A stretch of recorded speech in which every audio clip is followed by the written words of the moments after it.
parents cut me off and called me cheap because I used to babysit my sister's children and gave them little money. I shocked everyone when I stopped being kind and said, "You're not our son if you don't help your sister." The words echoed in my head, but instead of hurting me like they were supposed to, I just felt nothing. No sadness. No guilt. Just clarity. 3 years. 3 years of sacrificing my money, my time and my energy for them. 3 years of babysitting my sister's kids every time she and her husband decided they deserved another luxury vacation. 3 years of paying for things they should have done on their own, paying bills, lending money, fixing their problems because family helps family. And in those 3 years, I spent thousands trying to be a good son and a good brother. But it was never enough. No matter what I did, my parents still worshipped Jessica, the golden child, the favorite, the one who did nothing but take. She only called when she needed something, and every time, my parents bent over backwards to make sure she got it. And now that I had finally said no, they were ready to cut me off, as if I were the problem. It started like it always did, with a phone call from my mother. At first she acted like she was just checking in, but I knew better. It didn't take long for her to get to the real reason. "Jessica and Mark are going on vacation," she said. "Just a little trip, nothing big. But they need someone to watch the kids, and obviously you're the best choice." She said it like it was a done deal. I was already shaking my head. "Mom, I can't. I have work. I have..." "Oh, stop it, Brian." She cut me off. "What work? You're young, you don't have a family, you have all the time in the world." Right. Because my time didn't matter to her. I wasn't married, so I didn't have any real responsibilities. I wasn't allowed to have a life of my own. I was just there to fill in the gaps when Jessica couldn't be bothered to take care of her own kids. "Mom, I've been doing this for years. I'm done," I said firmly. There was silence. Then my father got on the phone. That was never a good sign. "You won't help your sister? After all she's done for you?" It almost made me laugh.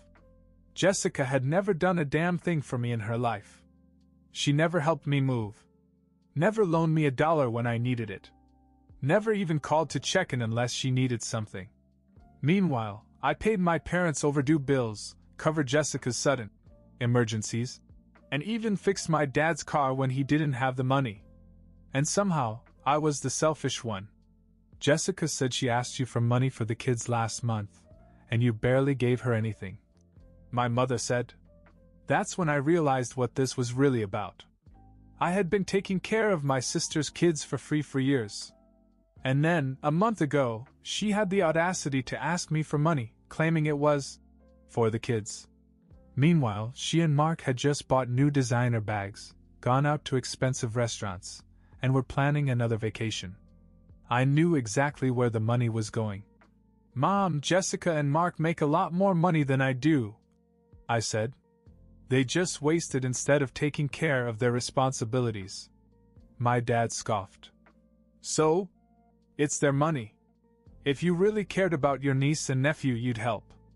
I felt my blood boil. I had spent thousands of dollars to help them. Thousands. I had given up weekends, canceled plans, adjusted my whole life around their needs. And it was never enough. I clenched my jaw. I said no.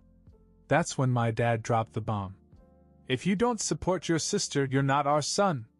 For a second, I just stood there, letting the words sink in. Then something inside me cracked. I expected to feel crushed. I expected to feel betrayed. But instead I felt relieved. I took a slow breath and said the words that would change everything. "Fine. Then I guess I'm not your son." And I hung up. I knew this wasn't over. My parents weren't going to let go that easily. But for the first time in my life, I was ready. The silence after I hung up was deafening. No one called me back. No frantic texts, no guilty voicemails. No nothing. For a moment, I thought maybe they finally got the message. I should have known better. The next morning, I woke up to dozens of missed calls and texts. Not just from my parents, but from my extended family, my aunt, my uncle, even my grandmother. They all said the same thing. "What have you done to your mother? She's crying, Brian. Fix it. Family helps family. Don't be selfish." And then one from Jessica. "Do you really think you're the victim? After everything we've done for you? You're a pathetic, selfish loser. I hope it was worth it." I stared at my phone, feeling a strange mixture of anger and amusement. All they did for me? Was this a joke? Jessica, who had used my parents like an ATM and treated me like free labor, was now making me out to be the bad guy. And my parents, instead of defending me, had run to the rest of the family to turn them against me? It was pathetic. I ignored the messages and went to work, trying to focus, but something in my gut told me this wasn't over. I was right. That night my landlord called. "Hey, Brian. Sorry to bother you, but your dad called the office earlier." I blinked. "My dad called? Why?" The landlord hesitated. He said you were moving out and wanted to cancel your lease." I almost dropped my phone. "What? I never dash." "Yeah, I figured. That's why I wanted to check with you first." I felt a wave of cold anger wash over me. My dad was trying to get me kicked out of my apartment. I shouldn't have been surprised, but I was. I thanked my landlord for checking first and immediately called my dad. He picked up the phone on the second ring, as if he had been expecting me. "You need to come home," he said, as if nothing had happened. I laughed bitterly. "Is that why you tried to get me kicked out? You're crazy. We're not going to let you leave your family because of a temper tantrum," he said. "Pack your things. You're moving back here to help." I couldn't believe what I was hearing. They actually thought they could force me back into their house. That they could control me like they always had. Then I realized something else. They weren't just trying to get me back, they were trying to make sure I had no choice. If I lost my apartment, I'd have nowhere to go but to them. They thought they could break me. I took a deep breath. "I don't think you understand, Dad. I'm done. Forever. You're overreacting, Dash. No. You did this. You told me I wasn't your son. You tried to ruin my life to force me back. We're done." And then, before he could say another word, I hung up on him. I blocked his number. Then I blocked my mom's. Then Jessica's. And for the first time in 3 years, I felt completely free. I thought that was the end of it. But a week later, I got a message from an unexpected source. Jessica's husband, Mark. "I know you blocked Jess, but I need to talk to you. Please." I hesitated. Mark had never really liked me, and we rarely talked unless it was about Jessica. Why was he reaching out now? Curious, I called him back. He sighed. "Look, man. I just wanted to say that I understand. I know how Jessica and your parents treat you, and you're not wrong to leave." I didn't know what to say. "Then why are you texting me?" There was a long pause. Then he dropped a bomb I never saw coming. "Because I think I'm about to do the same thing." I sat there clutching my phone. Did I hear that right? Mark, my sister's husband, was thinking of leaving? I had never seen him as anything but Jessica's spineless sidekick. He followed her around, financed her lifestyle, and never once stood up to her. Now, all of a sudden, he wanted to talk? "What do you mean?" I finally asked. Mark sighed. "I mean, I think I'm done, Brian. I can't do this anymore." I still wasn't convinced that this wasn't a trap. "Why are you telling me this?" He hesitated. "Because I know what you've been up against. Your parents, Jessica, they always treated you like garbage, and I never said anything. I should have." I didn't answer. "I kept my mouth shut because it was easier," he admitted. "But now I see it for myself. The way Jessica spends, the way she treats people. She doesn't care about anyone but herself. And her parents? They let her get away with everything." I raised an eyebrow. "So what changed?" Another pause. Then he dropped the first bombshell. "She maxed out my credit cards behind my back. All of them. I blinked. What? She spent over 20 grand in 1 month. Luxury bags, spa days, first-class flights for the next trip, none of it for the kids. Then she had the audacity to ask your parents for more money when I confronted her. I shouldn't have been surprised. That was so Jessica. But to hear it from Mark? That was new. And they gave it to her, didn't they? I guessed. He laughed bitterly. Of course they did. But that's not even the worst of it. I leaned forward. Oh, this should be good. Mark took a deep breath. Your dad pulled me aside and told me to be grateful that Jessica was spending my money. I almost choked. Excuse me? He said, a real man provides for his family without complaining. Like I'm some kind of walking purse. I shook my head. This was unbelievable. My parents had spent years drumming into me that I had to help my sister, that family takes care of family. But the second the roles were reversed, suddenly Mark was supposed to just shut up and pay. I chuckled. Welcome to my life. Mark sighed. I don't know what to do, man. I love my kids, but I don't know how much longer I can put up with Jessica's crap. I thought for a moment. Then I asked the one question that was in the back of my mind. Does she know you're talking to me? Silence. Then he said, No. And if she finds out, she'll lose it. Of course she would. Jessica hated people going against her. That's when I had an idea. Something so small, but so perfect. You want to get out, right? I said slowly. Well, what if we both go out with a bang? Mark hesitated. I'm listening. And that's when I told him my plan. A plan that would destroy the golden child illusion once and for all. Mark sighed on the phone. Okay. Let's say I do this. Let's say I send them proof of what she did. Do you really think they'll believe it? I grinned. They might not want to, but they won't be able to ignore it. Jessica's gotten away with it for years because she's been careful. She keeps up the act, the loving daughter, the struggling mother. But if we rip the mask off, she won't be able to put it back on. Mark hesitated. What do you want me to do? Go through her bank statements. Find everything, every luxury charge, every ridiculous purchase. Screenshot them. Make sure our parents can see exactly where their precious daughter's money is going. Mark was silent for a moment, then I heard typing in the background. She really thought I wouldn't notice.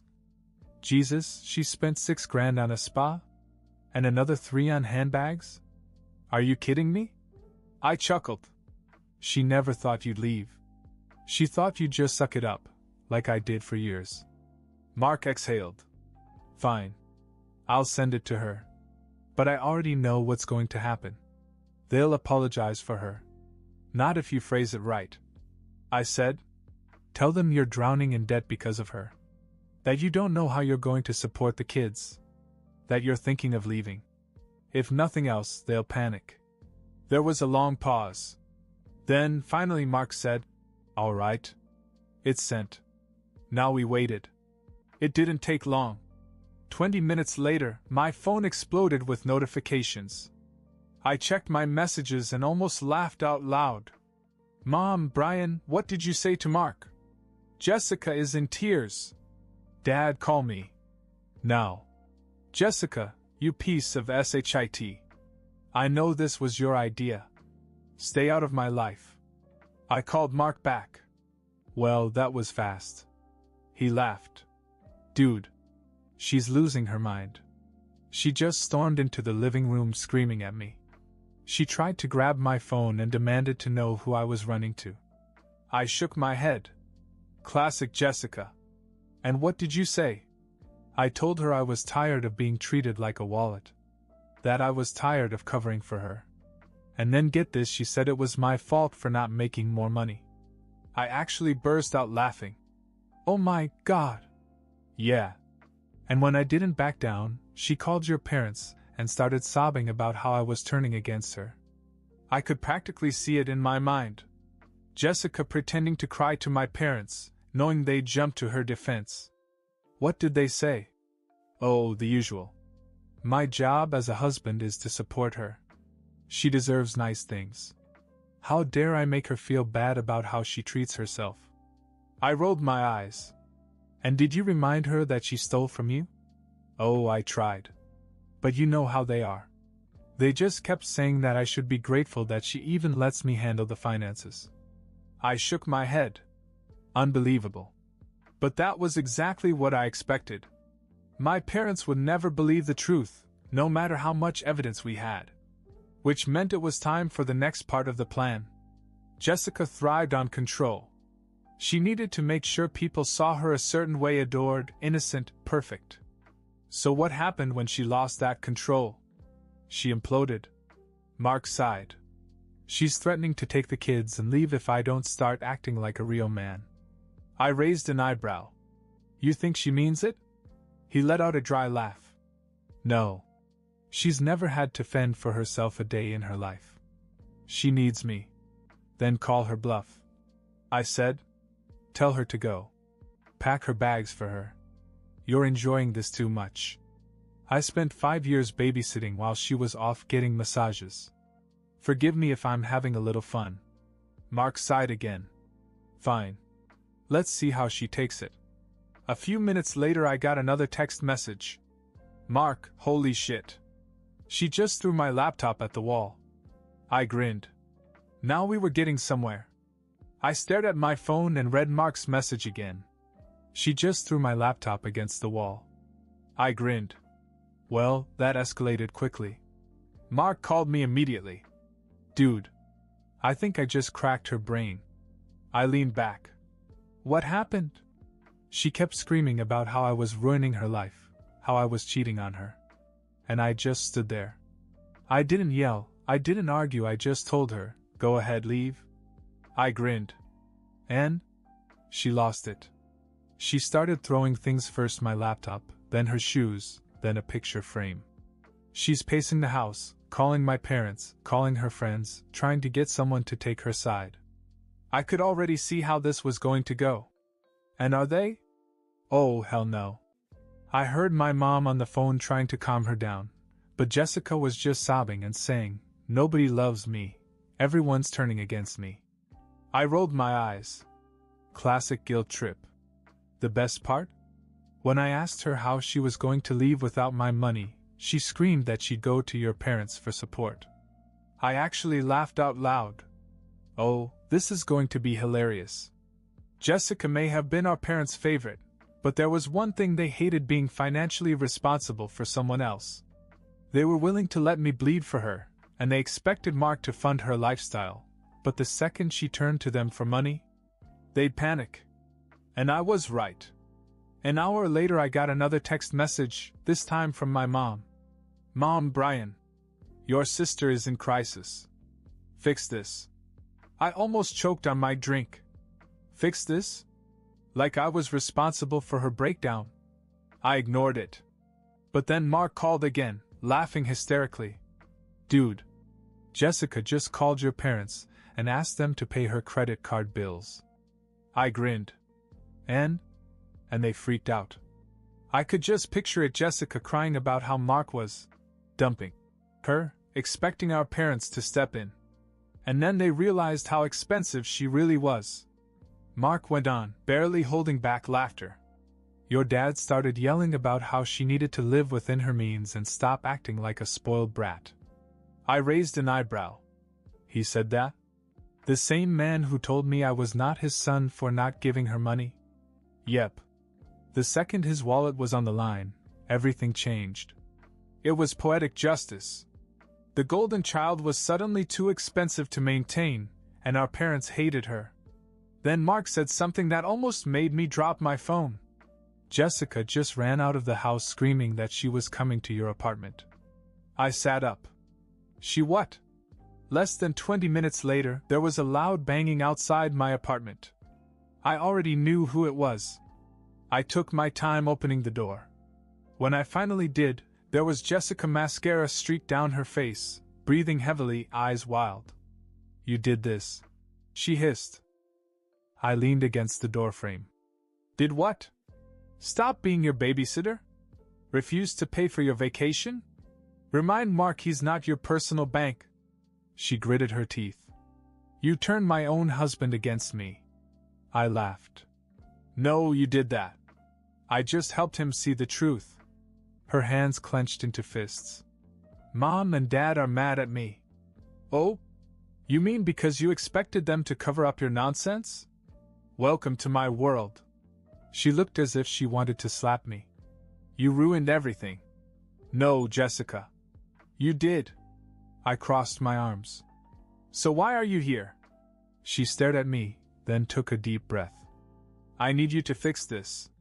I blinked. Fix what? Talk to Mark. Make him stay. I actually laughed. No. Her face twisted in anger. You're my brother. You're supposed to help me. I shook my head. I have helped. For years.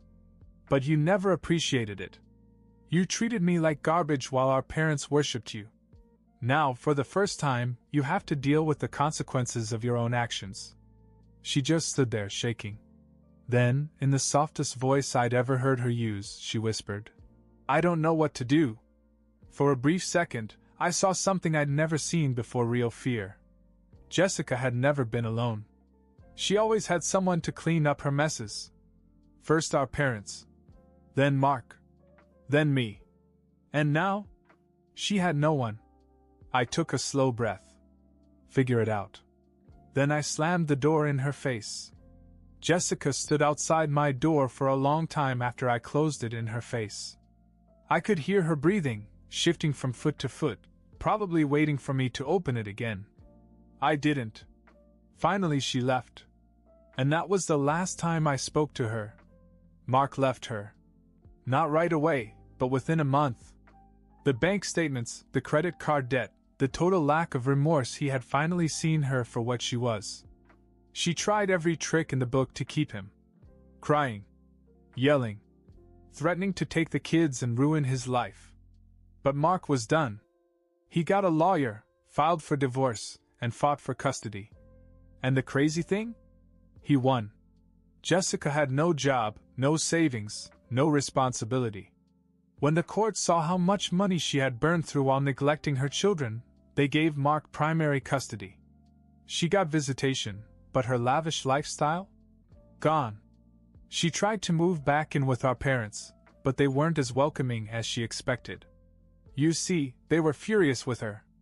Not because of how she treated me, or how she destroyed her marriage, no, they were angry because she expected them to pay for her mess. My dad flat out refused to pay her debt. My mother tried to be sympathetic at first, but even she grew tired of Jessica's constant begging for help. They still loved her more than they ever loved me, but for the first time they saw her as a burden instead of their perfect daughter. Jessica finally had to get a real job. Last I heard, she was working in a retail store, miserable and bitter, still blaming everyone but herself for how things had turned out. My parents contacted me several times after everything happened. At first it was the usual guilt trip. We're a family, Brian. You can't just cut us off. You're being ridiculous. Jessica is struggling. You need to step up. You don't really mean that. Let's put this behind us. I ignored them. Then came the anger. Fine. If you want to be selfish, stay out of our lives. Jessica was right, you're just a bitter, jealous loser. You'll regret this one day. No. I wouldn't. I changed my number, moved apartments, and never looked back. It's been 2 years since I cut her off. And you know what? I have never been happier. For the first time in my life, I'm spending money on myself. No more paying other people's bills. No more babysitting.